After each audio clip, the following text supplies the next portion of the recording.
டிஃபினிட்டி சேனலில் டிஎன்பிஎஸ்சியோட previous year question தான் பார்க்க போகிறோம். இதில் ஒரு மேத் கொஸ்டின் என்ன கொடுத்துருக்காங்க அப்படின்னா 7/12 power -4 into 7/12 power 3x is equal to 7/12 power 5 அப்படின்னு சொல்லி கொடுத்துருக்காங்க. இதில் எக்ஸின் மதிப்பு காணுங்க அப்படின்னு சொல்லி கொடுத்துருக்காங்க. சரிங்களா, இதை அப்படியே எடுத்து எழுதிக்கலாம்.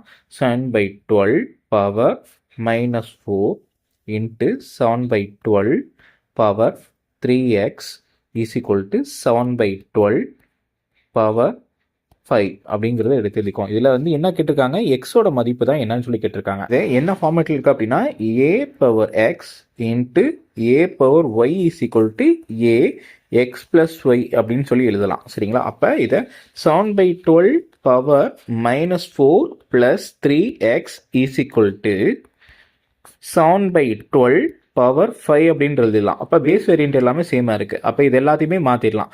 அப்போ 4 plus 3x is equal to 5 அப்படின்னு சொல்லி வரும்.